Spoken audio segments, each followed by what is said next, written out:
Encore une saison de terminée, et encore une fois, vos magnifiques plants de tomates ont été décimés par cette moisissure grisâtre. Vous avez tout essayé pendant l'été, bouillie bordelaise, bicarbonate, purin d'ortie, mais le mildiou revient toujours implacable dès la première pluie chaude. C'est frustrant, n'est-ce pas? Et si je vous disais que vous menez la mauvaise bataille, au mauvais moment? Le véritable secret pour des tomates saines l'été prochain ne se joue pas en juillet, sous un soleil de plomb, mais maintenant, dans le froid et le silence de décembre. Dans cette vidéo, je vais vous révéler la méthode simple et redoutablement efficace pour éradiquer les spores de mildiou qui hibernent tranquillement dans votre serre, prêtes à bondir au printemps. Préparez-vous à changer complètement votre approche, car la guerre contre le mildiou se gagne en hiver. Pour bien comprendre pourquoi une action en décembre est si cruciale, il faut d'abord connaître notre ennemi. Le mildiou, de son nom scientifique Phytophthora infestans, n'est pas un champignon comme les autres. C'est un homicète, un micro-organisme qui a besoin d'eau pour se développer et se propager. Pendant l'été, il produit des spores qui voyagent avec le vent et les éclaboussures de pluie, infectant vos plants. Mais la vraie question est, où va-t-il quand l'hiver arrive? Il ne disparaît pas comme par magie. Il entre en dormance sous une forme ultra-résistante appelée oospore. Ces oospores sont de véritables capsules de survie, capables de résister au froid et à la sécheresse.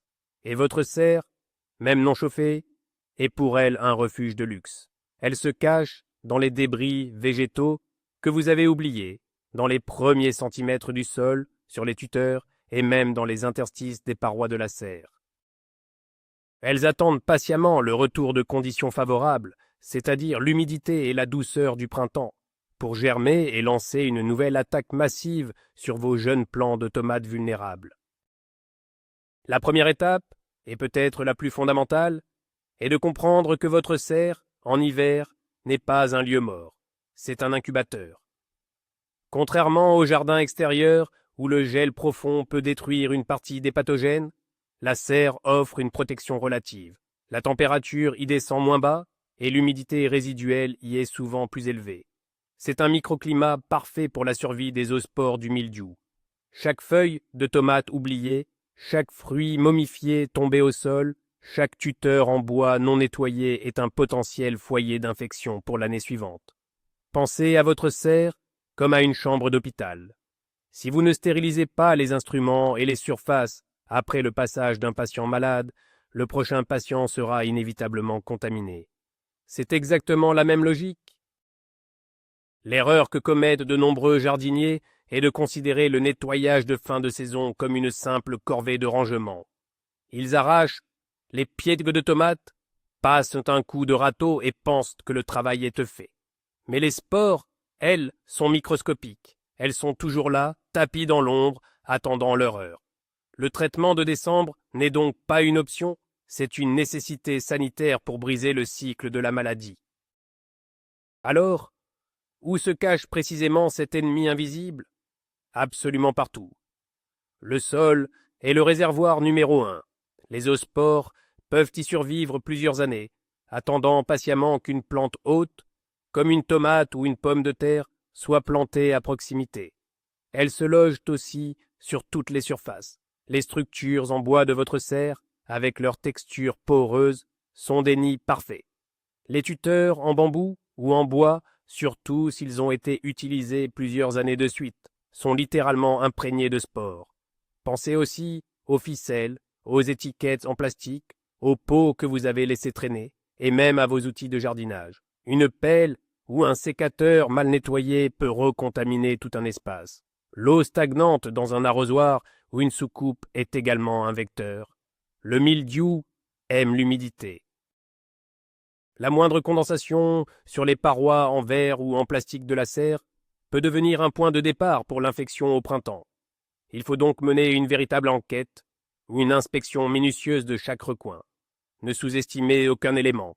Ce n'est pas seulement une question de propreté visuelle, mais de désinfection microscopique. Chaque surface est suspecte jusqu'à preuve du contraire. C'est en adoptant cette mentalité de détective que vous identifierez toutes les cachettes potentielles du mildiou et que vous pourrez agir efficacement. Avant même de penser à la désinfection, il y a une phase préparatoire non négociable, le grand nettoyage d'automne ou de début d'hiver. Cette étape doit être méticuleuse. Commencez par arracher absolument tous les restes de culture de l'été, en particulier les solanacées, comme les tomates, les poivrons ou les aubergines. Ne vous contentez pas de couper la tige, arrachez la totalité de la motte de racines, car le mildiou peut aussi se conserver sur les débris racinaires. Ensuite, retirez toutes les mauvaises herbes ou adventices qui ont pu pousser, car certaines peuvent également servir d'hôtes intermédiaires. Une fois que tous les végétaux ont été retirés, il est impératif de ne pas les mettre au compost. C'est une erreur classique. Un compost domestique n'atteint que rarement des températures suffisantes pour détruire les zoospores. En faisant cela, vous ne feriez que réintroduire la maladie dans tout votre jardin l'année suivante. La seule solution sûre est de brûler ces débris végétaux ou de les évacuer à la déchetterie dans la filière des déchets verts.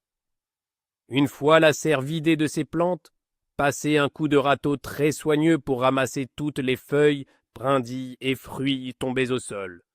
Chaque petit débris est un abri potentiel. Maintenant que la serre est vide de toute végétation, passons au nettoyage des structures. C'est là que l'on sépare un simple rangement d'une véritable préparation sanitaire. Sortez tout ce qui est amovible, les tuteurs, les pots, les bacs, les supports de culture, les arrosoirs. Chaque élément doit être nettoyé individuellement. Pour les surfaces dures comme les potes en plastique ou les structures en métal, de l'eau chaude savonneuse, avec du savon noir par exemple, et une bonne brosse feront l'affaire. Frottez énergiquement pour enlever toute trace de terre et de débris organiques. Pour les éléments poreux comme les tuteurs en bois ou les pots en terre cuite, le nettoyage doit être encore plus rigoureux. Il est même conseillé de les laisser tremper dans une solution désinfectante. Vous pouvez utiliser de l'eau de javel diluée à 10%, mais attention, elle est nocive pour l'environnement.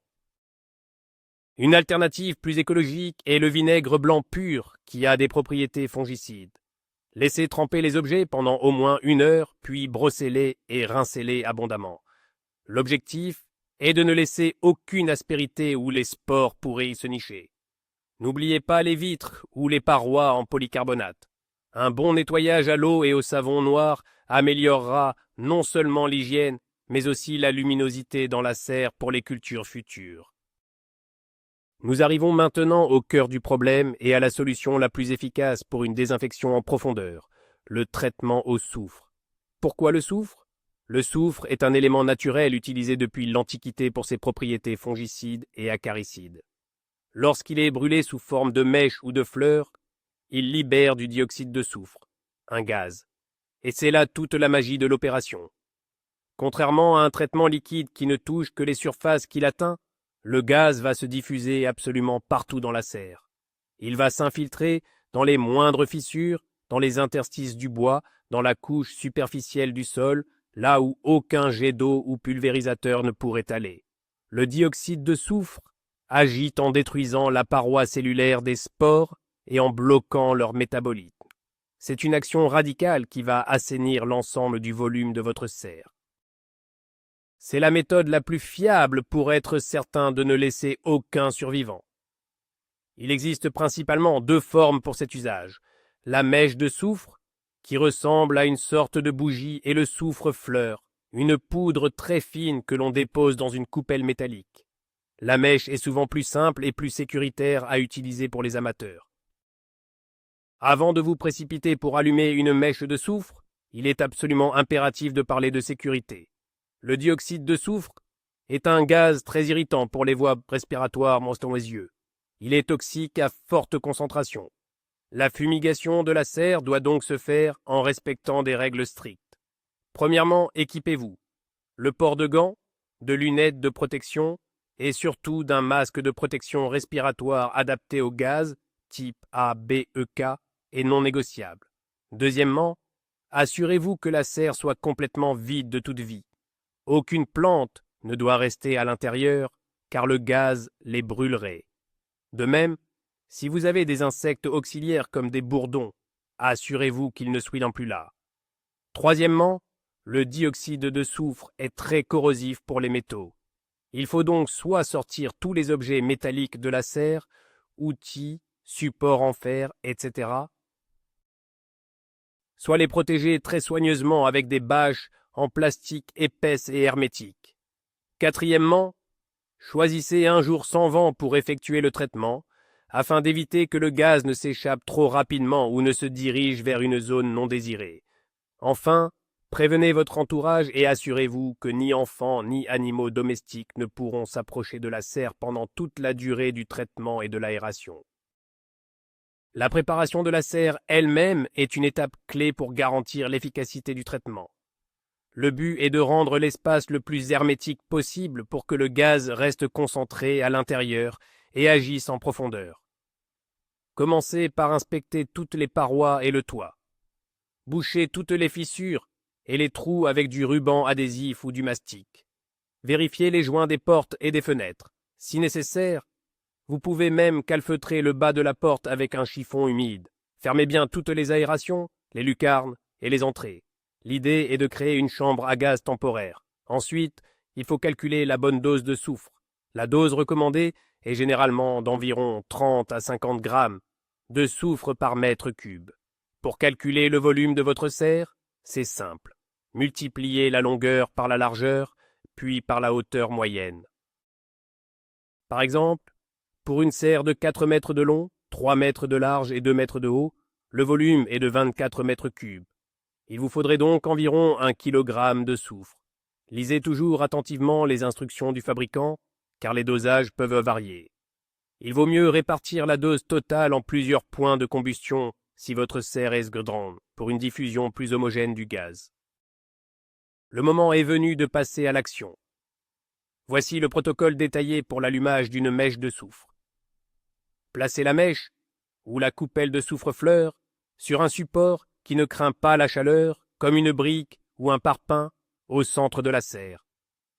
Ne la posez jamais directement sur le sol ou sur un support en plastique. Assurez-vous que rien d'inflammable ne se trouve à proximité immédiate. Une fois que tout est en place et que vous êtes bien équipé, vous pouvez allumer la mèche. L'allumage peut être un peu difficile. Utilisez un briquet chalumeau ou un allume-barbecue, car une simple allumette pourrait ne pas suffire. La mèche ne va pas produire une grande flamme. Elle va plutôt se consumer lentement en dégageant une épaisse fumée blanche ou jaunâtre et une odeur très caractéristique. C'est cette fumée qui contient le fameux dioxyde de soufre.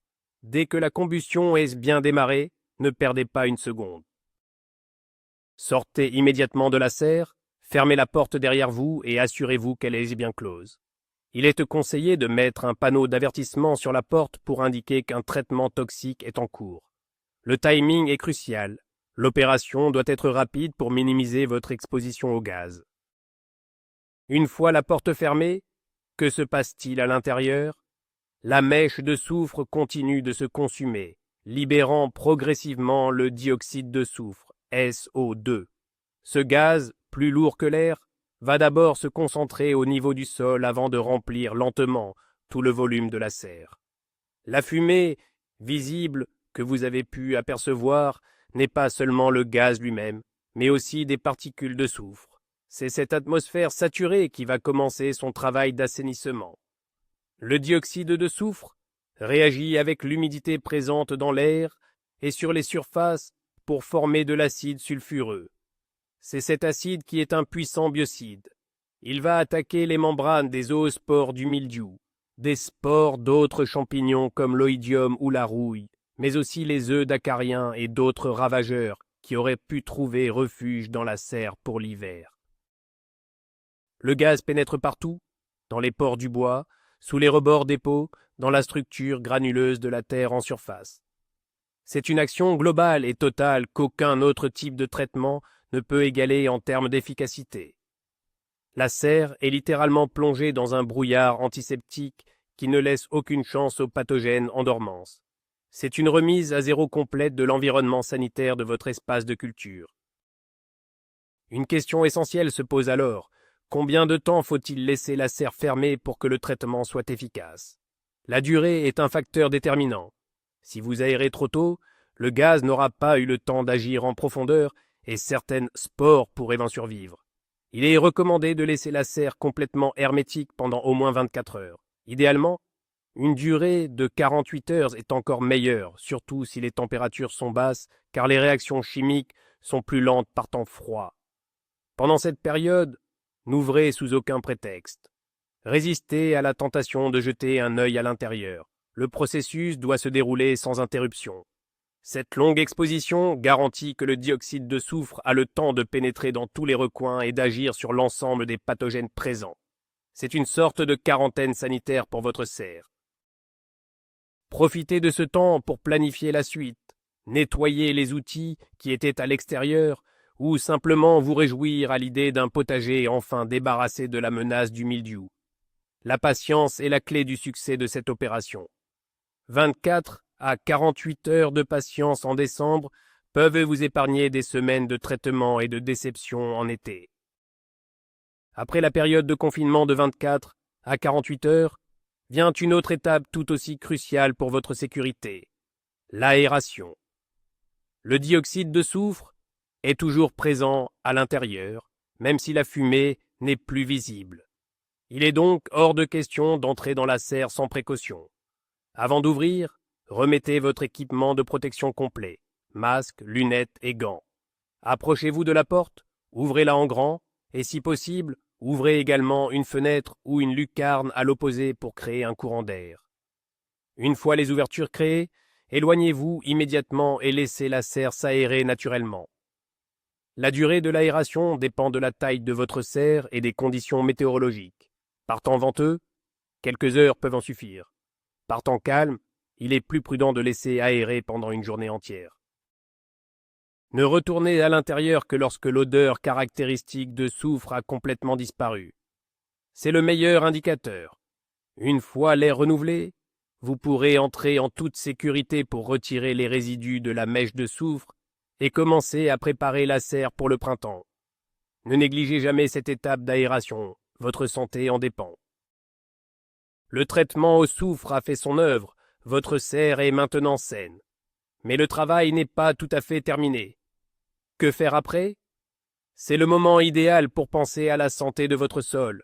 Le soufrage a un effet acidifiant sur la couche superficielle du sol. Cet effet est temporaire et souvent négligeable, mais c'est une bonne occasion pour rééquilibrer et enrichir votre terre. Après une bonne aération, vous pouvez griffer légèrement la surface du sol pour le décompacter. Ensuite, c'est le moment parfait pour apporter un amendement organique riche et équilibré. Un bon compost bien mûr, du fumier décomposé ou un terreau de feuilles seront parfaits. Incorporez-les à la terre sur les premiers centimètres. Cela va non seulement nourrir le sol en prévision des futures cultures, mais aussi réintroduire une vie microbienne bénéfique. Les micro-organismes du compost vont aider à réguler le pH et à créer un environnement sain, moins propice au développement des pathogènes. Pensez également à la structure de votre serre pour l'année à venir. Est-ce que la ventilation est suffisante? Pourriez-vous ajouter une ouverture supplémentaire pour mieux gérer l'humidité en été?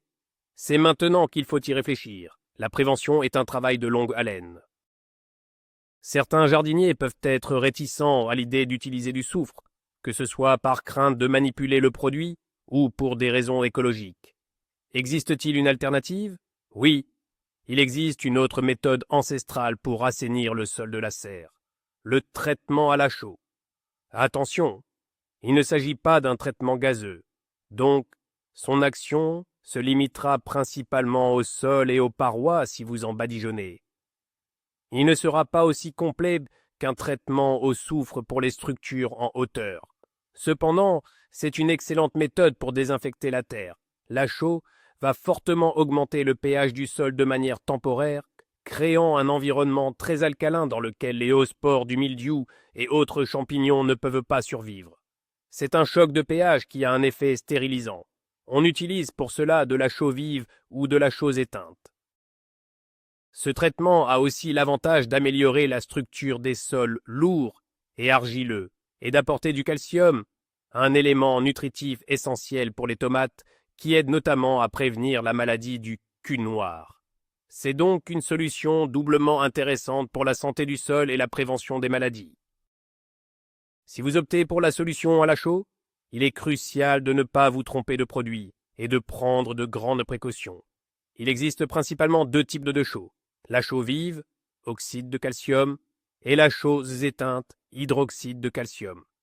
La chaux vive est la plus puissante et la plus dangereuse à manipuler. Elle réagit très violemment au contact de l'eau, dégageant une forte chaleur qui peut provoquer de graves brûlures.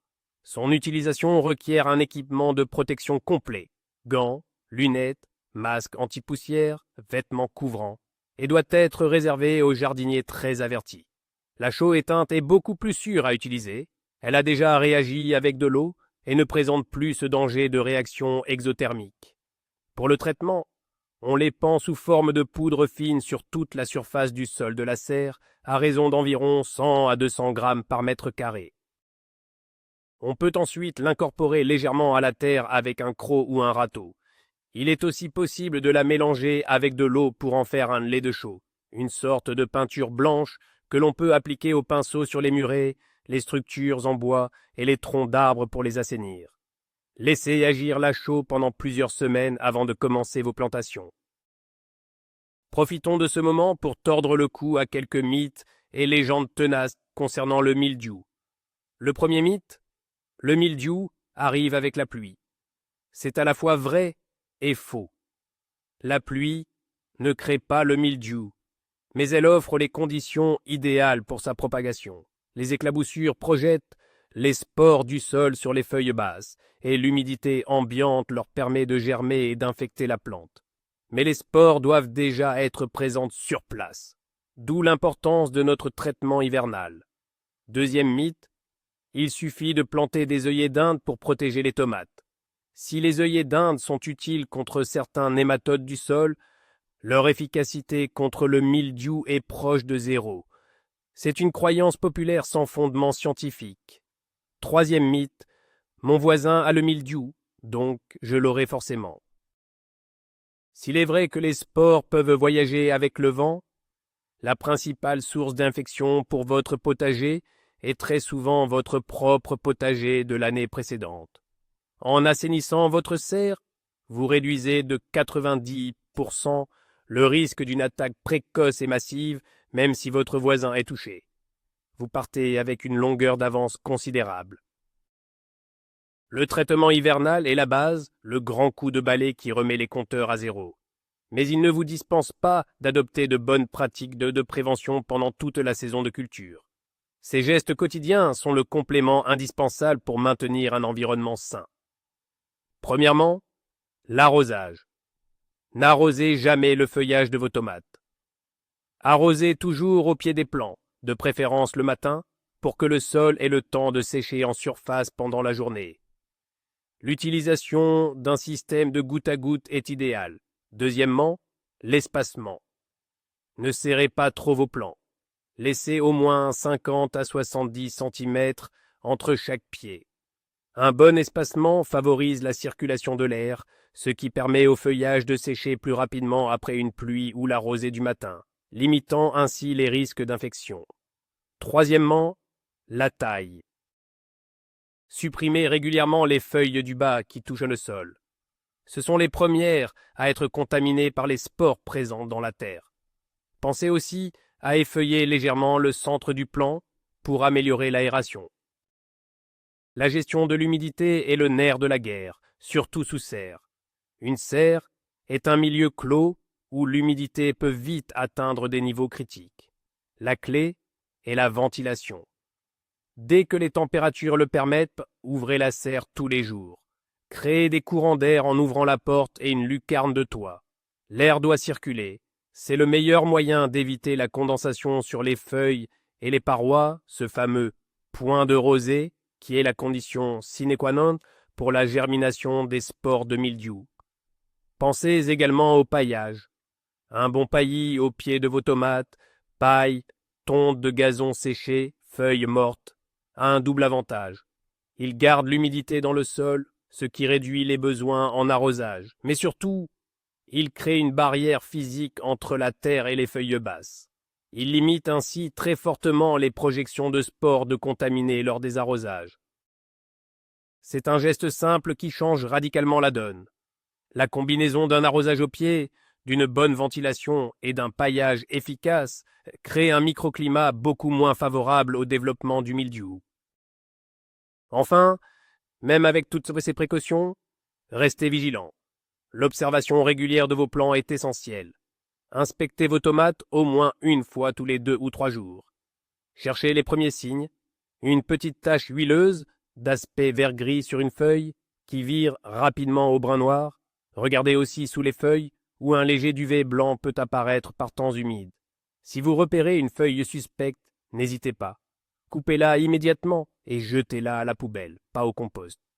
En agissant très tôt, vous pouvez enrayer le début d'une infection avant qu'elle ne se propage à tout le plant, puis à toute la serre. Vous pouvez aussi utiliser des traitements préventifs naturels en complément. Des pulvérisations régulières de purin de prêle, riches en silice, renforcent les parois cellulaires des plantes et les rendent plus résistantes aux attaques fongiques. Le bicarbonate de soude, mélangé à du savon noir, peut aussi aider en modifiant le pH à la surface des feuilles, le rendant moins accueillant pour les spores. Mais rappelez-vous, ces traitements d'été ne sont que des aides. La véritable assurance pour une récolte saine, vous l'avez prise maintenant en décembre. Un autre aspect crucial de la prévention est la rotation des cultures, même à petite échelle dans une serre. Si possible, évitez de replanter des tomates exactement au même endroit 2 années de suite. Le mildiou de la tomate est assez spécifique et s'attaque principalement aux solanacées. En alternant avec des cultures d'une autre famille, légumes-feuilles comme la salade ou l'épinard, légumes-racines comme la carotte ou des légumineuses comme le haricot, vous perturbez le cycle de vie du pathogène.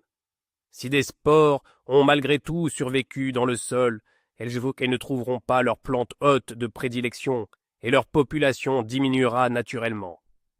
Si votre serre est trop petite pour une véritable rotation, le fait de changer une partie de la terre de surface chaque année peut aider. Après votre désinfection au soufre, retirez les 10 à 15 premiers centimètres de terre et remplacez-les par un terreau neuf et de bonne qualité ou du compost mûr. C'est un travail un peu fastidieux, mais c'est un investissement pour la santé de vos futures plantations. Cela permet non seulement de réduire la charge en pathogènes, mais aussi de renouveler les nutriments disponibles pour vos tomates, qui sont des plantes très gourmandes. Pour conclure sur la préparation de la saison à venir, parlons du choix des variétés. La génétique joue un rôle important dans la lutte contre le mildiou. Au cours des dernières décennies, de nombreuses recherches ont été menées pour développer des variétés de tomates résistantes ou tolérantes au mildiou. Lorsque vous choisirez vos graines ou vos plants au printemps, renseignez-vous. Cherchez des mentions comme résistantes au mildiou ou des noms de variétés réputées pour leur robustesse, comme les variétés Maestria, Pyrrhose ou Fantastico. Attention, résistant ne veut pas dire invincible. Une variété résistante peut quand même attraper la maladie si les conditions sont extrêmes et la pression du pathogène très forte. Cependant, elle développera la maladie beaucoup plus tardivement et de manière moins virulente, vous laissant souvent le temps de récolter une bonne partie de vos fruits. Planter plusieurs variétés différentes est aussi une bonne stratégie. Cela crée une diversité génétique dans votre serre. Si une variété se révèle être plus sensible, les autres pourront peut-être mieux résister, limitant ainsi une contamination totale. C'est une assurance supplémentaire qui, combinée à votre traitement hivernal, met toutes les chances de votre côté. Voilà, nous avons fait le tour complet de cette stratégie hivernale contre le mildiou. Le point le plus important à retenir, le véritable changement de paradigme, c'est que la santé de vos tomates estivales se décide en plein hiver. Ce n'est pas en courant après la maladie en juillet avec un pulvérisateur que vous gagnerez la guerre, mais en menant une action préventive, méthodique et radicale en décembre. En nettoyant méticuleusement votre serre et en procédant à une désinfection en profondeur au soufre, vous ne traitez pas les symptômes, vous éliminez la cause à la racine. Vous détruisez l'armée ennemie pendant son sommeil, avant même qu'elle n'ait eu le temps de se réveiller. C'est la différence entre être toujours sur la défensive et prendre enfin le contrôle de la situation. N'oubliez pas que chaque débris végétal, chaque recoin de votre serre est une cachette potentielle. Soyez minutieux, soyez prudent, et vous serez récompensé par des plants vigoureux et des récoltes abondantes. Merci beaucoup d'avoir regardé cette vidéo jusqu'au bout. J'espère qu'elle vous sera d'une grande aide. Avez-vous déjà essayé de traiter votre serre en hiver? Partagez vos techniques et vos résultats dans les commentaires ci-dessous. Votre expérience est précieuse pour toute la communauté. Et bien sûr, si ce n'est pas déjà fait, n'oubliez pas de laisser un pouce bleu et de vous abonner pour ne manquer aucun conseil pour un potager en pleine santé. À très bientôt.